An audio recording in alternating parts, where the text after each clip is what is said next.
gatandatu igenekerezo rya mbere Myandagaro umwaka wa 2020 umugwi na Karanga waratunganijwe ihiganwa mu ntumbero yo guhimbaza umunsi mukuru wahariwe amakomine.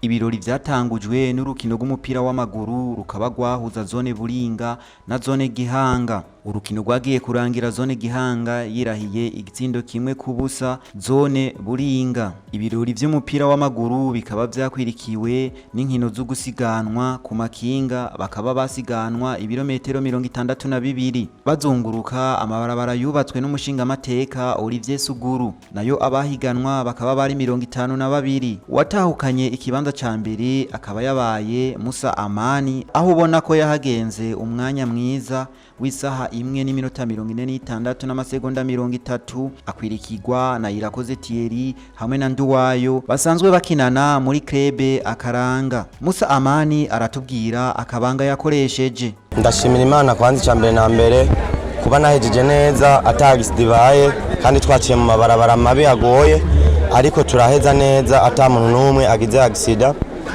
Kuvyukuri nahagiye umwanya mwiza kandi nakoresheje uburyo bwose kugira ngo ngerageze uwo aza kunkurikira aze kuza asanga n'imiburiburi namushize umwanya mwiza, kandi nari nagerageje no kwitegura mu buryo nari mfise kugira ngo ndabe ko nogumanya umwanya wanje wa mbere, kuko bese nkuko bari babizi ntibari banziga ko uyu mwanya nogumako.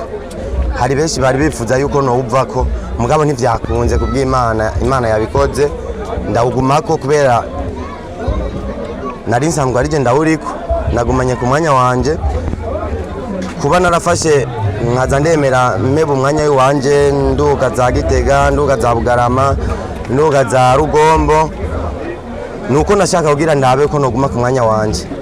Ku buryo nari mfise naragerageje kubwitunganyamwo kugira ngo ndabe ko noguma hondi, kugira ngo ndebe ko nokwiteza imbere ku bintu by'ikinga. Nk'umuntu akunda siporo sinshika intege singirane, naho noba mfise amahera make sindaba ngo mfise make. Uko ndi kose ndagerageza nkagenda kugira ngo ngerageze ndabe uko nogumanya umwanya wanje, uko ibintu vya siporo nivyo vyiwanje sanzwe ndabikunda. Nayo umumenyereza wo mu gwiserukira gihugu Faustin Ndenzako yarashimiye abatunganije iryo higanwa. Umusore yagerageze kuritsinda, yagerageje kugitwaramo neza kubera ko yari bigoye ko barisize muri gapiripiri abariteguye kugira ngo ushobora kuritsinda bari umuntu ashobora kuba yakoresheje ubwenge, nubwo barafise ingufu nyinshi atakoresheje ubwenge bwiwe ntiyari gushobora kuritsinda. Rero iryo higanwa ryarimo amakorosi menshi ko batangura kuzunguruka ngaha mu gisagara ca Gihanga, harimo ubarabara usanga umengo usitegeriza kwiyubara ukaba uri mu mwanya mwiza w'imbere kugira ngo ntibagushobore kugucika baheze kuzunguruka utararonka ikibanza ciza. Rero harimwo n'ibindi bibanza byarimwo utunogo, umusenyi, izuba, amakinga adasanzwe ateguriwe guhiganwa mu mahiganwa n'amakinga asanzwe. Rero iryo higanwa ryari riteguye neza, bavyitwayemo neza, yakoresheje umwanya mwiza. Uravye abandi wa kabiri aho yamusize yakoresheje umwanya w'isaha n'iminota 45. Rero ku rwego tugeze ko ngaha yagize umwanya mwiza, kanatsinda abo bakinyi bari muri bamwe bajya babiri ba mbere, bari muri bamwe nsanzwe menyereza mu giserukira gihugu, na cyane bakiri mu rwego rw'imikangara y'abajunior. Baramaze kunca mu minwe, ni kuvuga baramaze konka mu ibere ryo muri formation ya federation dusanzwe turabamenyereza muri equipe nationale. Bose wabaye wa mbere mu kwiruka n'amakinga, aho nabonye yuko yagize umwanya mwiza kandi yarushije gukurikira iminota irenga 5. Ivyo navyo nigati bishika mu nkino nk'izi mu mahiganwa nkaya, ndetse nashimye n'urugero rw'umupira w'amaguru. Naho mbona ko bakeneye gufashwa cyane kugira ngo batere imbere, mugabo nashimye kugira bageze. Abakunzi b'indundi bama badusaba yuko twobereka bamwe mu bakinyi bateye iteka Uburundi, tukaba twaciye twegera bamwe mu ba regent ndetse bahawe n'akazi mwishira hamwe Brarudi mu myaka w'igihumbi 1992 kubera ukunyonga ikinga kwabo. Abo bakinyi akaba ari Nyabenda hamwe n'Amagorwa mwakunze cyane mu nkino zo gusiganwa. Nyabenda Teresfo mvuka ngahe Gihanga, natanguye gusiganwa ku makinga muri 19 mu kwezi kwa kane. Twari abakinyi bakomeye cyane gose. Mbere yaho twaje dusanga uyu mugenzi wanje je yarantanze, hama rero turaserukira igihugu mu Rwanda, turatera imbere, turatsinda, turaba gatatu, turazana coupe, ibintu byinshi baduhemvye. Mugabo rero ico gihe byaragorana, twashobora kubironka, byaca bigenda mu bushikiranganje bw'inkino. Nuko twarasigamye kuva muri 19 gushika 2013. 2013 niho duheruka gusiganwa nabaye wa gatandatu, uyu nawe abo wa mbere.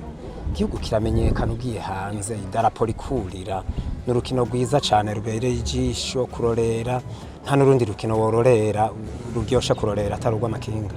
Ni byiza cyane kandi n'ibintu bisaba uburyo burebure bukomeye, bisaba abantu ko boshigikira n'igihugu, leta igashiramwe amahera menshi, kuko twaraja mu Rwanda bakatubwira ko atamahera ubushikiranganje bufise.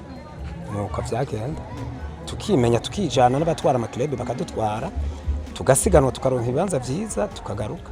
Kandi haraho twagenda ata Fred Mission. Je nagiye imyaka mu Rwanda imyaka 4, uyu nawe yagiye 3. Yego ni ivyo naho ngaje. Amatwasubira ngo maronse akazi kubera ikinga. Kubera gusiganwa ku makinga. Kuno munsi mwurubwira iki? Bo waruka rukiri ruto no rubwira ko gukunda inkino, rugashiramwe ishaka, kuko ntane bukigwa ari karasiganwa. Ni ibintu bisaba urukino, rusaba inguvu n'uburyo, kuko bisaba uburyo bwinshi. Ikinga rirazimvye, nta muntu nibaza yogigurira batahawe badasabye imfashanyo. Yego. Twebwe icyo twamaze ni kunyonga ikinga kugira ngo turishikane hejuru. Mwashitse kubikibwira ko no munsi wa muntu wose wavuga ko mwakoze akazi gakomeye. Icyo twashitse ko ni ikinga twaranyonze gushika hanze, mu bihugu hanze, turahura n'ibindi bihugu, turaheza turaba gatatu muri ibyo bihugu. Burundi bwa gatatu turatahukana igikombe. Wagiye mu bihugu nk'ibyahe? Ibihugu yari Tour du Rwanda, turaheza turaba gatatu kuri Tour du Rwanda. Kuri no munsi kinga n'ibyahe ibintu wishimira mwashitse ko bivuye ku kinga? Kinga kunyonga ikinga nakaryo keza, kandi kinga kugera uno munsi twebwe icyo twaharanira kugira ngo ikinga ritere imbere gushika n'ahandi hose. Ubuzima bwawe kuri no munsi bumeze gute, byifashe gute nk'umuntu yigeze guserukira igihugu? Ubuzima bw'uno munsi urumva byagiye biratituka, urumva ko ntibyagumye bitera imbere.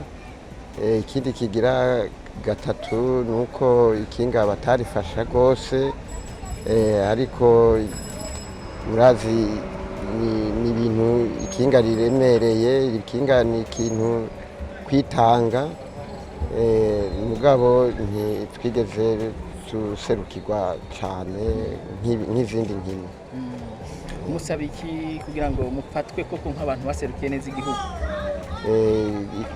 Ukuntu twofashwa ni nk'uko dushigikira, bakaraba ibyo twakoze kugera uno munsi, tukaba turiko turabihereza abana bacu nabone bashike aho twagejeje.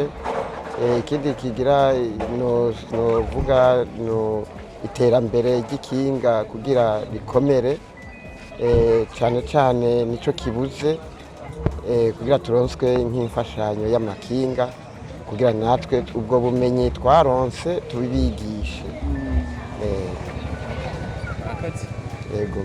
Icatwengeje abantu nuko abo bagabo babiri amakinga bakoresha mu myaka yabo bakiyafise kandi banayagenderako, gusa hakiburamwo amapiyese amwamwe. Eka ndetse nizo mpuzu mubona bambaye arizo bambara ico gihe bagihiganwa. Mu kurangiza, batatu ba mbere bakaba babaha agashimwe kagizwe n'ikinga hamwe n'ibahasha, eka batibagiye n'aba regent Nyabenda hamwe n'amagorwa baronkejwe ibahasha.